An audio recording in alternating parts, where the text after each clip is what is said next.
দেখুন, আপনারা জানেন যে আর জি কর কাণ্ডের দুটো বিষয় ছিল। একটা হচ্ছে খুন এবং রেপ, ধর্ষণ, আরেকটি হচ্ছে দুর্নীতি। দুর্নীতিতে আর জি করের প্রিন্সিপাল, তৎকালীন প্রিন্সিপাল সহ অন্যান্য অনেকের নাম উঠে এসেছে। অতীনবাবু সেই সময় যখন আর জি কর কাণ্ড ঘটে, সেই সময় উনি রোগী কল্যাণ সমিতির মেম্বার ছিলেন। এবং এই রোগী কল্যাণ সমিতিটা পশ্চিমবঙ্গে একটা অদ্ভুত জিনিস, আজব বস্তু। দেখে হাঁসজারু না সজারু কী বলবেন আপনারা জানেন। এখানে প্রত্যেক জেলায় জেলায় রোগী কল্যাণ সমিতি আছে হসপিটালে, যেখানে শুধুমাত্র তৃণমূল কংগ্রেসের নেতারাই থাকেন অদ্ভুতভাবে, exclusively it is reserve for them. তো স্বাভাবিকভাবে রোগী কল্যাণ সমিতিতে থাকলে শুধু মধু খাবেন তার তো হবে না, কারণ এই রোগী কল্যাণ সমিতিতে থেকে তৃণমূল নেতারা অনেক মধু খেয়েছেন। এখন সিবিআই জিজ্ঞাসাবাদ করবে, উত্তর দিন প্রশ্নের।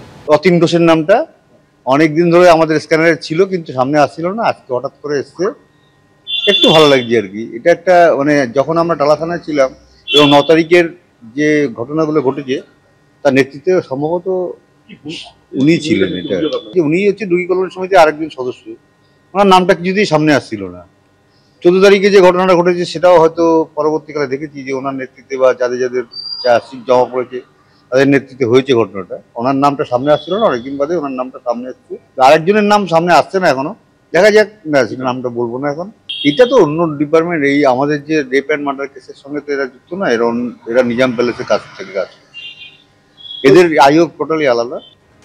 আর জি কর দুর্নীতিকাণ্ডে প্রথমে সুদীপ্ত রায়ের বাড়ি এবং তারপর অতীন ঘোষের বাড়িতে সিবিআইয়ের আধিকারিকরা। আর এ নিয়ে রাজনৈতিক তরজাও তুঙ্গে। কি বলছেন জয়প্রকাশ মজুমদার এবং সুকান্ত মজুমদার, শুনুন।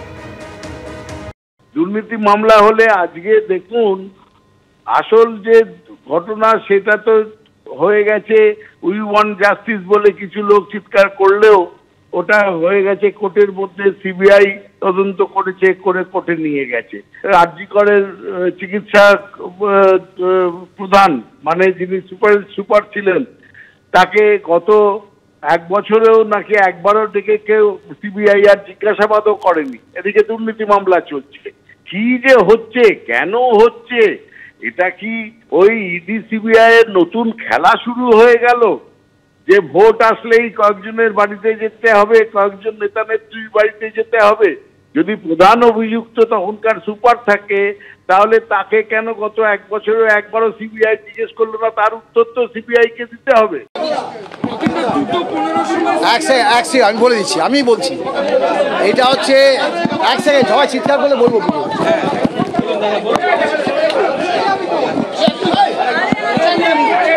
আপনারা সবাই চুপ করুন দয়া করে। 179 বিএনসিসি নোটিশ অফ উইটনেস, এইটা আমার কাছে পাঠানো হয়েছিল। তারা এসেছিলেন আর জি করের রোগী কল্যাণ সমিতির সময়। আমি যে পিরিয়ডে x officio member local MLA হওয়ার সূত্রে ছিলাম, সেই ব্যাপারে ওদের কিছু প্রশ্ন ছিল। সেই প্রশ্নগুলো ওরা কোশ্চেনার নিয়ে এসেছিল, আমি উত্তর দিয়েছি। ওরা শুনেছেন, লিপিবদ্ধ করেছেন, চলে গেছেন। এটাই ব্যাপার।